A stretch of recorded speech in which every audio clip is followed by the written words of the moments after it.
Барлықтарыңызға сәлем достар, менің есімім Бағдәулет. Біз бүгін өзіміздің алғашқы видеолардың бірін түсіретін боламыз. Яғни ол вайб-кодинг деген не, және оны күнделікті өмірде қалай қолдануға болады, одан бөлек бизнеске, кәсіпке қалай ақша табуға болатынын кішігірім айтып шолу жасап өтеміз. Және одан бөлек қалай орнатамыз, және видеоның соңында сіздермен бірге бір сайтты жасап, соны жарыққа шығаратын боламыз. Так, мен өзімнің экранымды қосайын. Мен сіздерге арнап бір кішігірім презентация дайындап қойдым. Яғни бірінші модуль ол вайб-кодингтің кіріспесі болады.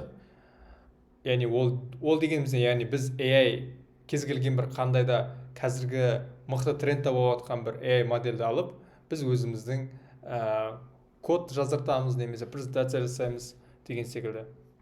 Так, біз бірінші IDE деген затты түсінуіміз керек. Ол дегеніміз яғни Integrated Development Environment деген мағына береді. Егер ағылшын тілінен, яғни біз бүгінгі видеода бірнеше ағылшын тіліндегі сөздер қолдануымыз мүмкін. Себебі яғни білесіздер ғой, бұл жақта өте көп ағылшын тілі қолданылады. Так, интерфейсті зерттейміз. Одан бөлек AI агенттерді кішігірім айтып өтетін боламын, бірақ біз бұл жайлы көбірек кірмейміз. Алдағы видеоларда көрсететін боламын. Және Cloud Code интерфейсін көрсетеміз, интеграциясын көрсетеміз, және оны қалай қолданамыз деген секілді, қалай орнатамыз. Так, біріншісі, яғни Integrated Development Environment деген не? Яғни IDE, яғни ол қатты мән бермей қойсаңыздар болады, ол жай ғана бір құрал да, өздері айтады осылай. Яғни ол жерде сіздер файлды шолай аласыздар, яғни файлды көре аласыздар, кодқа редакция бере аласыздар. Одан кейін сіздерде плагиндар, расширениялар болады, соны скачать ете аласыздар. Және сіздерде агенттер болады, AI агенттер болады. Яғни оны қазір AI агент деп айтады, біреулер skills деп айтады, біреулер scripts деп айтады, script деп айтады. Бәрі бір зат негізі. Одан кейін біздің, яғни IDE-да ол терминал болады, яғни сіздердің бүкіл компьютерлеріңізге доступ алады, және ол терминалдан өзінің керек нәрсесін алып жаза беретін болады. Так, ондай болса, мына жақтарға көбірек үңілмей жатып, біз сабағымызды бастайық. Так, біз бүгін негізінде IDE-дің өте түрлері көп. Біз бүгінгі қолданылатын қосымша ол антиграфити. Мұнда антиграфити жоқ сияқты ғой, жоқ екен. Бірақ енді басқа түрлерін қарастырсаңыз болады. Бізде ол Visual Studio болуы мүмкін, немесе Replit болуы мүмкін, Cursor болуы мүмкін, немесе Bolt болуы мүмкін, мына жерде көрсеңіздер болады. Біз бүгін Google-дікін қолданатын боламыз. Неге? Ең жақсы маған өзіме сол қатты ұнайды. Яғни өзінің ішінде өзінің қосымша модельдері болады, яғни жасай интеллектке сіздер модель аласыздар. Одан бөлек сіздер Google One, қателеспесем, Google One AI Pro деген подпискасы бар. Соны сатып алсаңыздар, сіздер көптеген қосымшаға, осы Google-дың продуктыларына сіздер доступ аласыздар, тегін, яғни $20 аласыздар. Так, қарасаңыздар, antigravity.google деген сайтты жазасыздар. Егер сіздерде өздеріңізде Visual Studio немесе басқа да құралдар болса керек емес, бірақ кімде жоқ, мен осыны рекомендую. google.google жаздыңыздар, antigravity.google жазасыздар. Төменде өткен кезде қателеспесем скачать деген кнопка бар. Мынау тұр ғой. Жоқ, мынау тұр ғой, міне скачать, download басасыздар. Бұл өте оңай, бұны мен жүктеп қойғам, бірақ жүктеудің қайта қажеті жоқ маған. Просто мұнан басасыздар. Сол кезде мына жерге шығады. Сөйтіп MacBook басасыздар, мысалы ана жерде бізде ол Apple Silicon, болмаса сіздер Intel болса Intel таңдайсыздар, сіздер қандай чип соған байланысты, Windows болса Windows, Linux болса Linux. Так, енді айталық, сіздер антиграфитиді скачать етіп алдыңыздар дейілік, сіздер оны ашасыздар, және мен ашайын. Ең алғашқы ашқан кезде сіздерде осындай интерфейс дайын болады, көрінеді. Бірақ сіздерде мына жерде workspace деген жерде сіздер пустой болып тұруы мүмкін, empty деп тұруы мүмкін. Біз бүгін жаңа workspace ашамыз, сіздермен жаңа бір файл ашатын боламыз. Мысалы жаңа файл ашам, және оған мен мен оны аштым, Open'ден басамыз. Бұл сіздерде қандай нені қолданып жатқандарыңызға байланысты әрине. Енді бір жақсы жері, осы жерде сіздерге агент деген зат болады. Қазір интерфейсін түсіндіріп өтемін. Мына жерде плюс бассаңыздар. Жоқ, мысалға мына жерде айтып тұр ғой бізге Command L-ді басыңыздар, міне. Сол кезде көрінеді, бізге көрмей жатыр. Бәсе бізге кіруіміз керек екен. Мен жаңа шығып кеткен тұғын, сіздерге көрсетемін деп.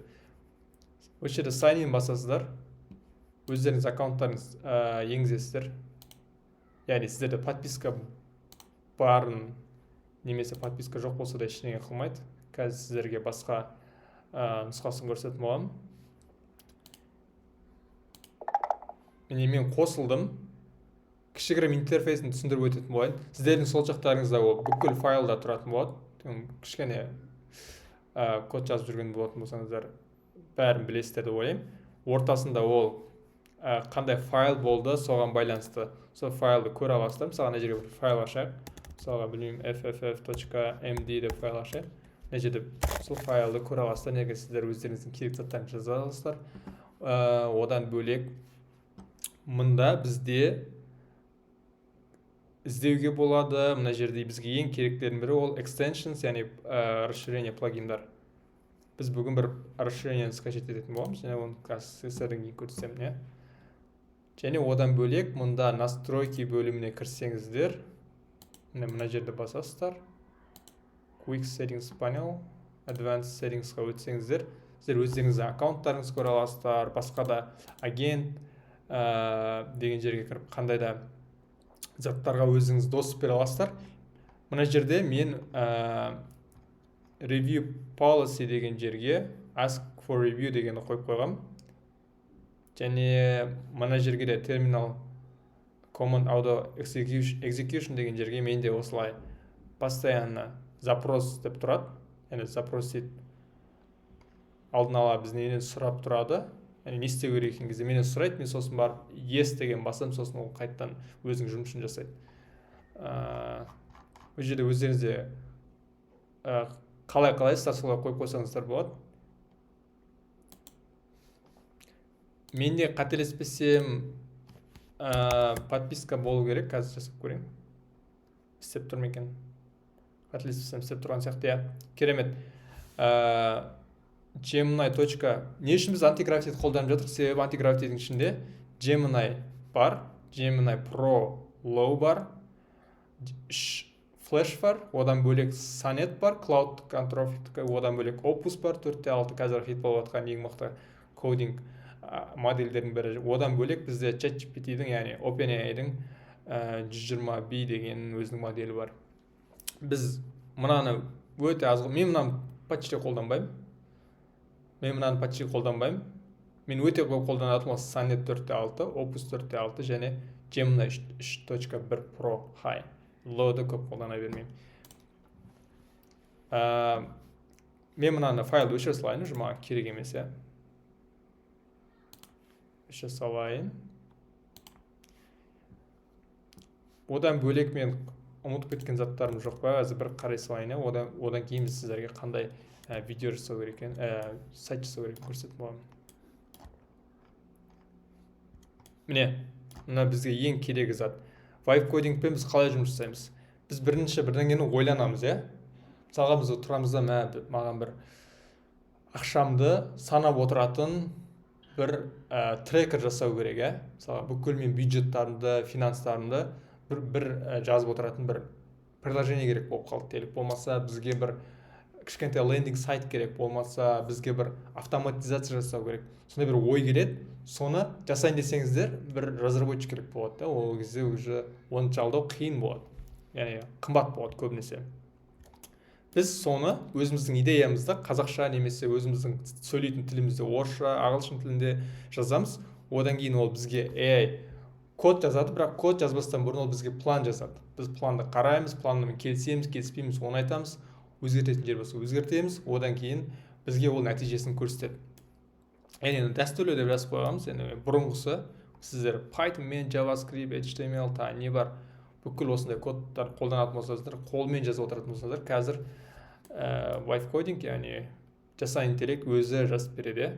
Сіздер оған полностью доступ бересіздер компьютерларыңызға керек болса, и ол өзі бәрін жасайды, яғни компьютерға өзі файл ашады, білмеймін, терминалға кіреді да бір серверді қайтадан жүргізеді, ана бір сервер жоп жасайды, сол сияқты. Қазір кішігірім қалай екенін көрсететін боламын.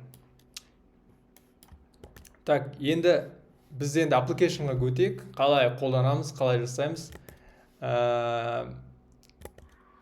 Так, қалай қолданбастан бұрын біз бүгін бұйырса Gemini.3 Pro'ны қолданамыз. Одан бөлек мен сіздерге қалай Cloud Code'дың extension, яғни расширениясын скачать етуін көрсетейін. Сіздер мұнда өтсеңіздер, қателеспесем, мынау бөлімге өтесіздер. Осы жерге Cloud деп жазасыздар ғой. Дәл осылай жазасыздар. Өзі официальный неден скачать етіңіздер. Anthropic-тікі болады өзі. Бірінші болып шығып тұрады. Астында Anthropic деп жазылып тұрады. Мысалы жазылып тұр, мысалы Continue, Kate, олар керек емес, олар жүктеу керек емес. Осын басасыздар. Егер сіздер өздеріңіз Cloud қолданғыларыңыз келсе, яғни $20 сатып алған болсаңыздар, осы жерде install деп тұрады, соны басасыздар, болды. Қатты түккен емес, басқаннан кейін ол дәл осылай не шығады, uninstall, disable, сіздер тура осы иконканы басасыздар, мынаны жауып тастайсыздар, керек емес. Сосын мықты қайтадан файлға өтіп аласыздар. Осы жерде сіздер өздеріңіздің сұрақтарыңызды қойып, сұрай берсеңіздер болады. Мысалы, hi деп айтайын, ол маған тұрады жауап береді. Hi, how are you? What's up going on? Так. Мен болашақта сіздерге Cloud Code жайлы көбірек видеоларды үйрететін боламын. Қазір ең трендтағы осы, яғни skill деген не, агент деген не, skillді қалай жасаймыз, және қалай автоматизация жасаймыз. Бірақ бүгінгі видеода біз бұған көбірек көңіл бөлмейтін боламыз, Так, біз мұнда өтейік, мұнаны скачать етіп ала салайық, қателеспесем. Мұнда қояйық. Бұл skill, бұл біздің бір skill, бұл skill сіздерге, бұл open source, мұнда қарасаңыздар, сілтемеге өтсеңіздер болады, болмаса мен сілтемесін қойып кетемін төменге. Test skill деп айтады, яғни test skill дегеніміз не? Яғни бұл дизайнды жақсартатын skill. Мысалға мен айтайын, Gemini'ға айтайын, мысалға install this деп айтайық, яғни бұл қазір бізге өзімізге не жасап береді, тұсанып жасап береді осыған. Және мұнаны басып сіздер төменге түссеңіздер болады, бұл не ойланып жатыр, не істеп жатыр, көрсеңіздер болады, неде оқысаңыздар болады. Көбінесе ол жабық тұрады. Мен кейде ашып оқимын мысалға, бірақ керек зат емес. Ол менен сұрап жатыр. Қарасаңыздар, біз аз planning деген неде тұрмыз. Біз қазір planning, біз мысалға мен run деген басам, ол менен уже разрешение алды, өзі ары қарай мынаны менің терминалымнан жүргізіп скачать етіп жатыр. Қателеспесем, уже ол мына жерге келді. Көрсеңіздер болады.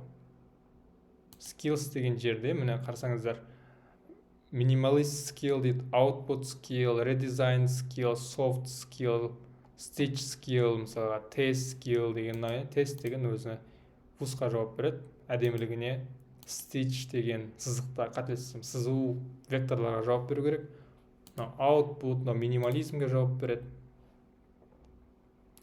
мысалға redesign-ға жауап береді мұнау, өзінің осындай скиллдар болады. Яғни skill деген көбінесе ол просто мынандай MD файл, текст, ол просто қанша басалайық. Аны ашатын болсақ, өте ұзақ бір prompt қой, SOP на английском айтқанда. Prompt немесе SOP. SOP деген ол Standard Operating Procedure деген сөз. Так, мынаны ранды баса салайық. Қателеспесем, ол уже болды, Жоқ, уже бір-екі заттар қалды. Тексеріп жатыр едім. Осылай ранды басып отырсаңыздар болады, өздеріңіз. Мынаны уже өшіріп тастап бұл. Білмеймін не үшін екен. Окей. Кіне күтейік. Дайын болғанша. Міне дайын болды. Енді біз бүгін бір сайт жасайтын болайық. Мен өзімнің сайтым бар негізі. Бізде marketing.ai, негізі kz болу керек, пока что framer.ai. Осы сайтты біз қайтадан жасайтын боламыз, иә. Яғни бұл сайт маркетинг агентство, яғни өзі айтып тұр, мысалға күнделікті тұрақты лид әкелетін маркетинг жүйесін құрамыз деп тұр. Мысалы ішінде андай ойыншықтар бар, ішінде мысалы NADM бар, Figma, рекламалар, сайт, ішінде бәрі бар. Яғни осының бәрін жасаймыз бұйырса. Жасаймыз дегенде сайтты жасаймыз қазір. Мен аған айтамыз, redesign this site деп айтаймыз. Recreate деп айтайық, redesign емес, recreate this site using мынау біздің skill, иә, using the current skill. The skill installed now. Так, сіздер өздеріңіздің кез келген тілдеріңізді жасаңыздар болады. Қазақша, орысша, ағылшынша. Ең бірақ жақсы тіл ол ағылшын тілі. Өйткені өздері бұл LLM, яғни Large Language Model, ағылшын тілін өте жақсы түсінеді. Ағылшын тілінде тренинг болған бұларға, үйренген барлық затты. Ағылшын тілінде бұлар қателікті аз жасайды. Және ағылшын тілінде кішкентай затты, үлкен затты кішкентай жеткізуге болады, менің ойымша. Қазір бұл бастайды жұмысын, біз күтетін боламыз. Мен видеоны қырқып тастауым мүмкін, болмаса процесс көріп отырсаңыздар болады. Мен өзімнің сайтым жайлы кішігірім айтып өтейін. Біз негізі агентствомыз маркетинг бойынша. Егер сіздерде қандай да бір маркетинг бойынша бизнестеріңіздің ішінде бір проблемалар бойынша, мысалы воронкалармен немесе қандай да бір лидтармен проблемалар болса, бізге келсеңіздер болады. Көмектесеміз. Уже біз 10 жылдан бері жұмыс жасаймыз. Көптеген компаниялармен жұмыс жасадық. Так. Мен қазір неге өтейін? Антикрафтке өтейін.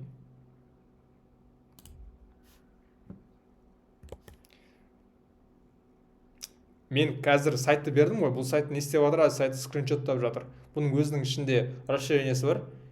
Anti-Gravity қандай атын ұмытып қалдым. Браузер деген, иә.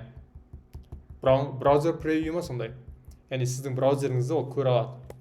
Мен браузерімді ол көре алады. Мысалы қарсаңыздар, getting DOM деп тұр, DOM деп тұр. Яғни менің қазір сайтымды ол видеоға түсіріп жатыр. Көрдіңіздер ма? Скриншоттап жатыр, мысалы төменге түсіп жатыр, қарсаңыздар. Бұл не үшін керек? Яғни бұл қазір біздің түстерімізді, біздің сайтымызда қандай түстер бар, сол түстерді үйреніп алады. Яғни color palette деп айтады ғой, соны жасап алады. Одан бөлек біздің логотипімізді көреді, біздің информацияларымызды көреді, сайттың структурасын қарайды, барлығын өз үйреніп алады. Күтейік кішкене. Егер сіздерге бұл ұнамаса, скип бассаңыздар болады негізі. Уже сайт туралы информация алды. Қателеспесем.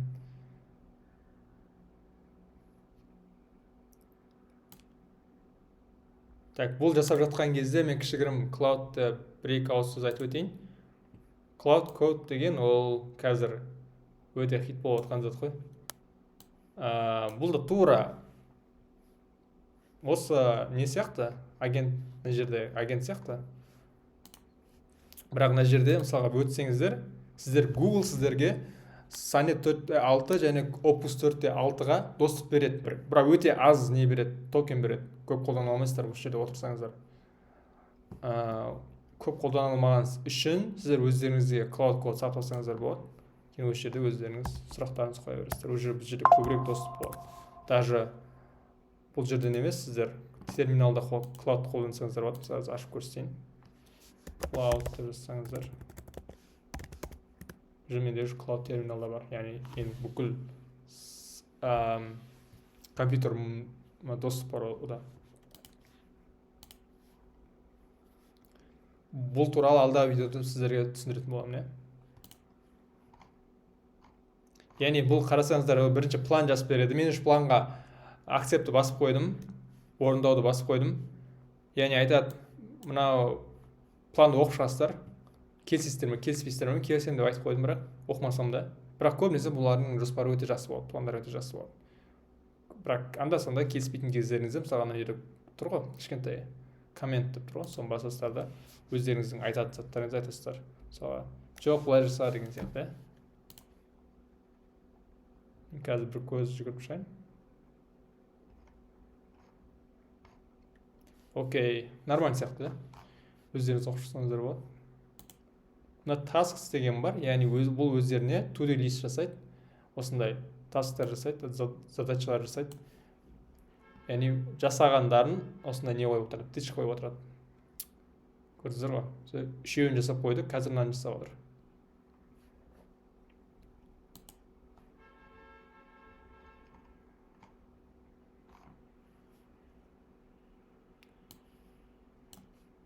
Күтейік. Мен сіздерге өзім біткен кезде көрсетіп боламын. Тағы да бірдеңе айтып өтейін. Болашақта бұйырса сіздерге мен тіпті қалай приложение жасау керек, қалай база данныхты қосу керек, қандай платформалар, приложениялар, сайттар бар қолдануға болатын тегін бастапқыға.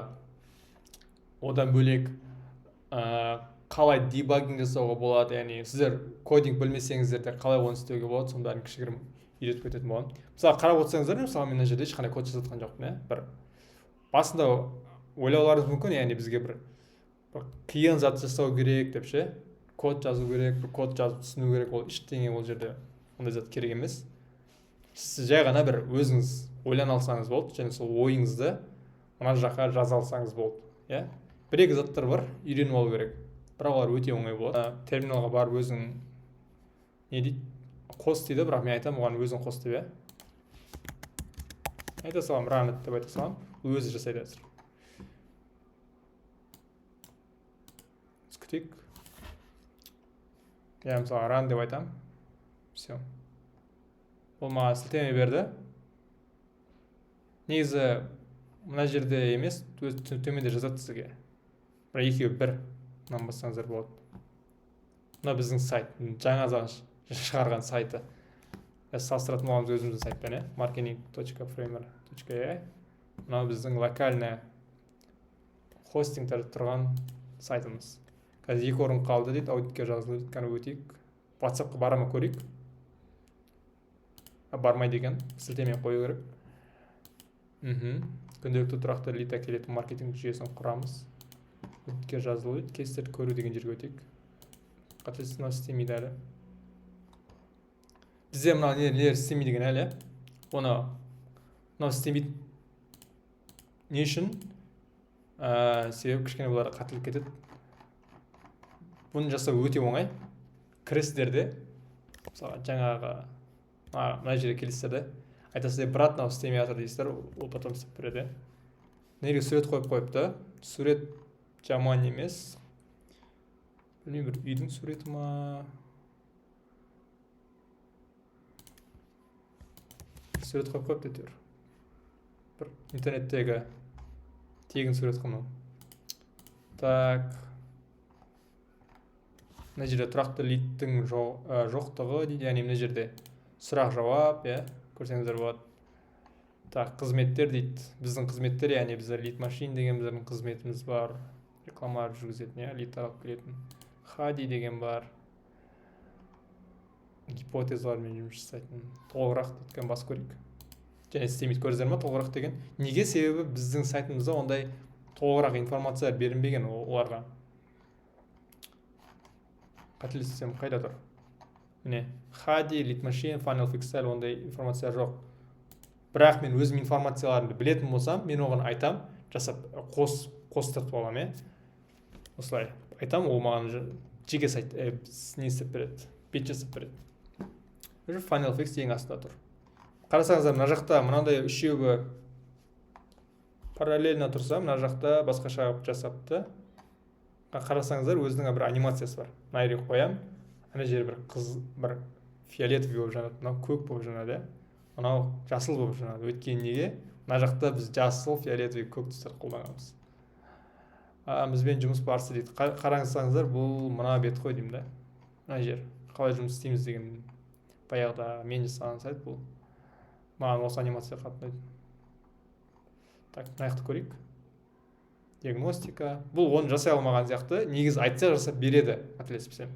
Бірақ бұл өзі шешім қабылдаған. Кішігірім басқаша стильде жасаған екен. Қараңыздар. Бірін-бірінің үстіне шығып кетеді. Stack болады екен, на английском айтқанда. Так, кейстар дейді. Құрылыс саласында жұмыс жасағанбыз, білім саласы, туризм саласында жұмыс жасағанбыз.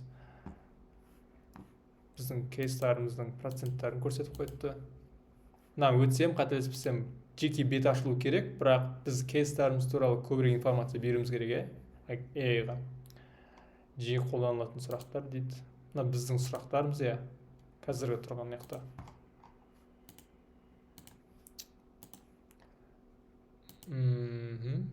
Және мына төмендегі фудер да. Ең төменгі сайт. Енді маған өзіміз ұнайды, по-любому өзіміздің фудер ұнайды, бірақ бұл да жаман емес. Сосын бұл сайт линктарды ұмытып кетіпті. Мысалы баста, кейстар, оффер, мини сайт деген. Оны айтсаң жасап береді. Так, өте әремі. Қалай телефонда версиясын көреміз? Инспект басамыз. Мына жерден өздеріңізге ұнайтын телефон таңдаймыз. iPhone 12, 14 Pro Max, мысалы 14 Pro Max таңдайық. Так, мына телефонда осылай көрінеді. Өте әдемі. Мысалы қараңыздар, мына жердегі маған несі ұнап тұр. Мына жерде бітіп суреттің үстіне өткен кезде бір кішкене прозрачный да. Мыналар да өте әдемі жасалынған. Мына жерде өте әдемі жасалынған. Бізбен жұмыс барысы деген жер. Бұл жерде қарсаңыздар, жаңағы не жұмыс жасамайды деген, да? Бір-бірінің үстіне шығып беретін стактар жұмыс жасамайды деген. Оны айтсақ болады, жасап береді.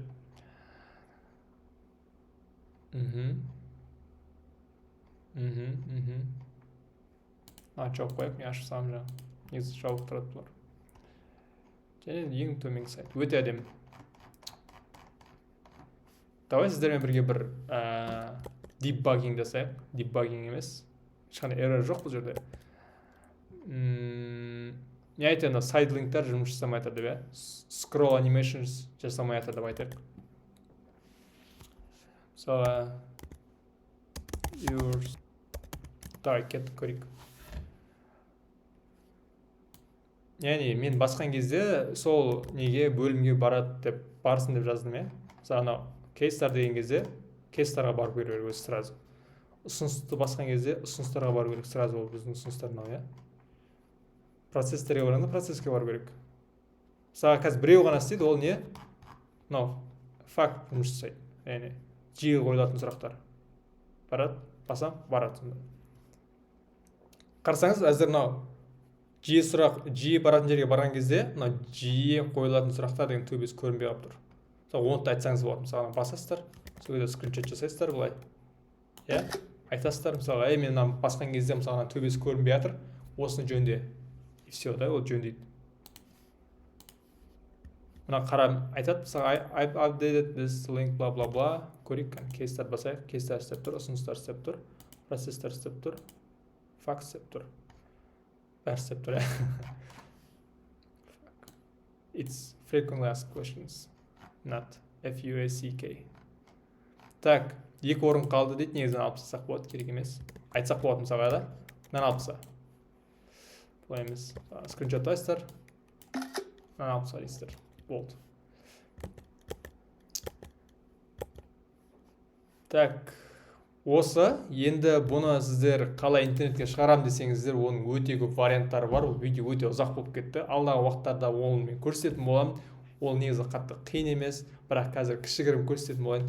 Сіздер, білмеймін, Vercel қолдансаңыздар болады, Netlify қолдансаңыздар болады. Ар жақта өте көп хостинг платформалар бар, сайттар бар.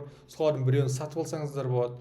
Сосын айтасыздар, брат, мен мынаны қолдану арқылы мен сайтымды неге шығарғым келеді, лайфқа шығарғым келеді. Істеп бер дейсіз, сол істеп береді, Мысалы, мен білмеймін, Vercel қолданамын. Так, бүгінгі видео осымен аяқталды. қателеспесем 16 деп ойдамын. Біз бір осындай керемет сайт жасадық. Бұл сайтты өзі жасап бере алмайтын еді, иә. Мысалы recreate this сайт дедік қой, жаңа мына сайтты қайтадан жасап бер дедік. Бұл сайтты ол қайтадан жасап бере алатын еді, бірақ ол дизайннан өте қатты не істейтін еді, шатасатын еді. Бірақ біз оған бірінші скилл бердік. Андай интернеттегі open source скиллді бердік. Бір жігіт жасаған, қателеспесем 16 жасар жігіт, қателеспесем менің естуім бойынша. Ол скилл міне мен сіздерге сілтемесін тастап кетемін. Болмаса жаңа видеоның қайттан барып, несін сілтемесін көріп, қайттан поискқа жазып тауып болады. Менің көрсеткен бойынша жасасаңыздар, сіздер де бір осындай әдемі сайт жасай аласыздар. Алдағы уақытта бұдан да көп затты үйренетін боламыз. Егер видео ұнаған болса, осы каналға жазылып кетіңіз, лайк басыңыз, және төменде бүкіл сілтемелер болатын болады. Және қандай да бір көмек керек болатын болса, төменде сілтемелер арқылы өтіп байланысқа шықсаңыз болады. Рахмет.